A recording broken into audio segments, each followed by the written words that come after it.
Welcome to our session on maximizing referrals. I really like referral business.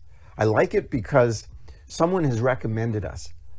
Someone who trusts us, who's had an experience with us, who knows us personally, knows the quality of our work, is recommending us to somebody they know.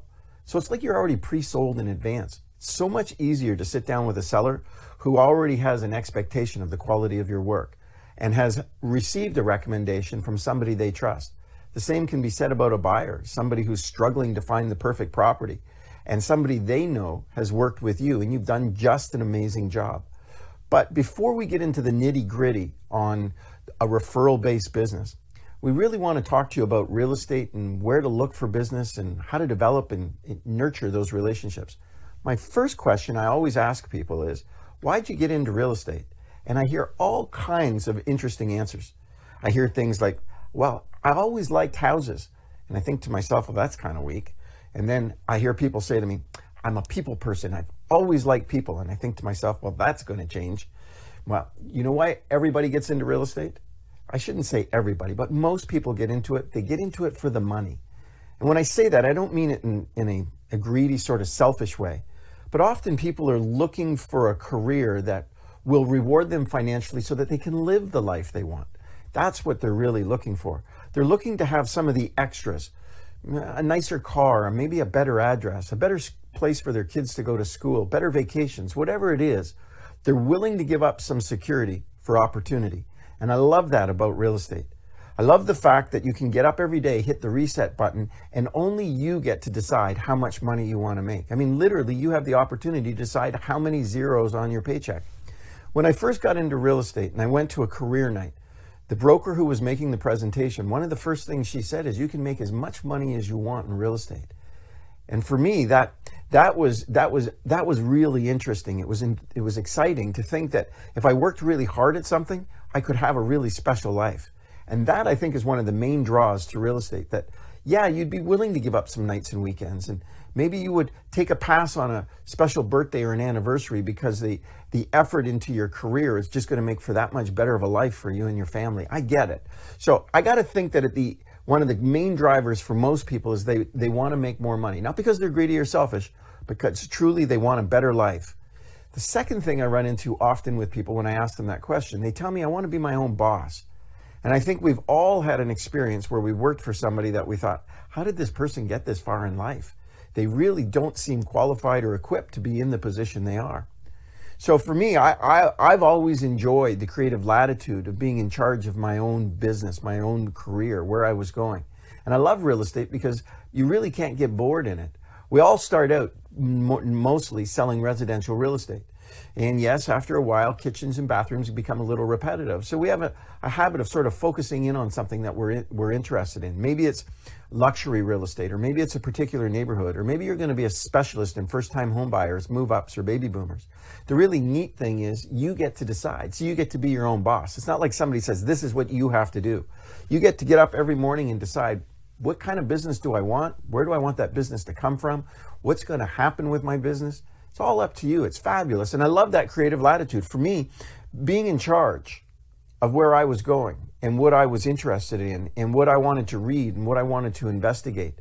Sometimes I like to sell old houses. At one point, I was selling Victorians, and then I got into selling some cottage and recreational property, and I've sold farms, all kinds of things. The really interesting part of it is that you should never be bored in real estate because there's always something new to learn and a new something to tackle. The third reason I hear from people all the time is they love the idea of a flexible work schedule.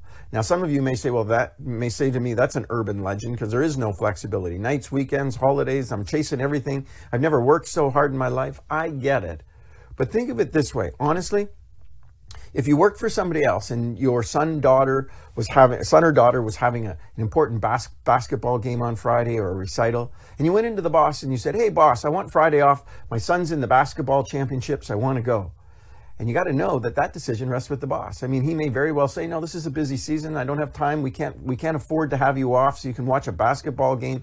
Got more important things to do. Most people in the universe operate in that type of environment. But If Friday at your son's basketball game is important, you're in real estate, you're the boss. You get to choose, you get to make the decisions. You get to decide, is that something I want to do or I don't want to do? So few people have that option. It's quite a luxury, actually. Now, you can decide just to take it off, or maybe decide that I'm going to take Friday off, but I'm going to work Saturday in exchange for that. So you get to decide. I love that from a work schedule perspective. From a holiday perspective, most people have to go into the boss and say, hey, can I have a week's holiday in the summer or during Christmas? Or holiday season. This is when I want, and it's up to the boss. But the neat thing about you, if you decide you want to take January off and head to a Caribbean island for the month, you can do it. If you decide in the summertime you want to go on a road trip, you can do it. See, at the end of the day, you get to choose, you get to decide, you get to create your own business. And that, to me, is one of the most attractive qualities about being in real estate. I get to decide. I'm in control. I'm in charge. I'm in charge of my own success. If it's to be, it's up to me. I'm the one who makes those choices and decisions. Now, if you're going to be in charge of all of this, you get to decide how much money you're going to make and when you're going to work and what type of work you're going to do, then let me challenge you with something else. And that is sellers versus buyers, and why I want you to look at sellers. My very first week after I got my real estate license, my broker sat me down in the office and she said to me, young man, if you're going to make it in this business, you need to be a listing agent. Now, this is almost 40 years ago. Think of it that way. She said to me, listings are the name of the game. Listings are the way to the top, and you got to list to last. And she ground that into me right from the very beginning. Now, I would say it's 4 decades later, and I can tell you that the very best agents in your market are always listing agents. For instance, this past week, I had a coaching conversation with one of our students, and they were telling me that they did 17 deals last year. And they were getting on board with our coaching program and getting excited to be working with a coach. Their objective was to take it from 17 to 25. Now, I was doing the initial intake call with them, and I was kind of going through some of their background. 17 deals to 25, that's really doable. That's, and the other thing I should tell you, it's about on average an $800,000, $900,000 sale price in his marketplace. So after 7 years in the business, he's making a really good living. But one of the questions I asked him was, out of the 17 transactions you closed this year, how many of them were sellers? And he said to me, not one of them. They were all buyers. Ooh, I thought to myself. So if he's thinking he's going from 17 to 25 and he's going to be working all buyers, he's going to be giving up more nights, more weekends, more holidays, and he's going to be running 90 miles an hour. Now, when I spoke to our coach that will be handling the file, I said one of the things we need to do is we need to gently move him over to the seller's side of the transaction. Otherwise, we're going to burn him out. I said, I'm not saying he can't do 25 buyer deals, but my goodness, when you think about all the showings and all the negotiations and the drafting of the deals and the amendments, the waivers, the extensions, you think about all of the home inspections and the mortgaging and all of that, we could get him to 25 without having him to work too much harder than he's doing if we could move some of the business over to the seller side. So our objective in that program will be to constantly reach back to the people he already had relationships with, people he sold houses to over the last 7 years, and to start to leverage those relationships into some listings. We're going to have to teach him how to handle listings. But if you work on the seller side of the transaction, what I'm really saying is you can do more volume than you can on the buyer side. And you're going to get repeat business because you're staying connected to people you sold houses to. But most of all, you're going to have more control over your time. If you work with buyers, think of it this way. Buyers typically want to look at houses when they're available. Now, if somebody's working 9 to 5 on a regular job, they can't see houses until the evening or on the weekends. Often, if you work with buyers, you're going to be out showing 2 or 3 weekends. You're going to find the perfect property. You're going to write an offer only to find out 2 or 3 other agents are writing offers on it. And of course, your odds go down significantly. You'll be the one chosen.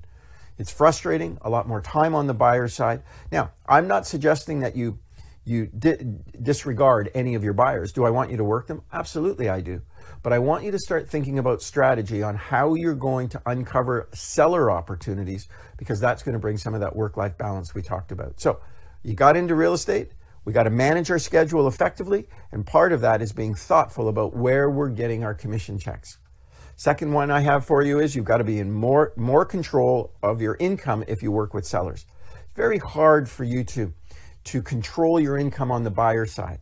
For instance, I talked to another agent this week, and they're working presently with 13 buyers. Now, when they say that they're working, these are all sort of trade words that we use in trade scripts. What does that mean? They have 13 loosely formed relationships in an uncommitted environment with people that they're trying to find houses for. Don't be disappointed when one of those buyers goes off and buys a house from somebody else. So from an income perspective, if you looked at those 13 and assumed you were going to sell all 13, odds are that's not going to happen. It's really hard to factor in a number to put into your business plan based on the number of buyer transactions you're going to close. So if you're looking for a more solid forecasting tool, sellers will give that to you versus buyers. And you're going to find that the income on the seller side is a more predictable income than it is on the buyers. Think about it this way. You get a listing for sale, you price it right, you market it properly, people are going to line up to want to give you offers on it. On the other hand, if you're working with a buyer and you're out, and of course they can be a little finicky, they want to look at a dozen houses till they make the decision. When they make the decision, it's normal for them to want to use a traditional negotiating model. So that means they want to come down a little bit off the asking price. And if there are other people that are attempting to buy it, then often we lose out. People are disappointed. And then you got to get them excited about getting out and looking at more houses again. So when you go through this whole exercise, you might have to write 2 or 3 times if you can keep them connected and keep them excited about the opportunity. Then we still got to deal with the mortgage and the property appraisal. And then we got to deal with the home inspection. So in terms of predictability, the buyer side is a lot less predictable than the seller side. So if we're forecasting numbers, my suggestion to you is you got to look at the seller side of the transaction as from a forecasting perspective.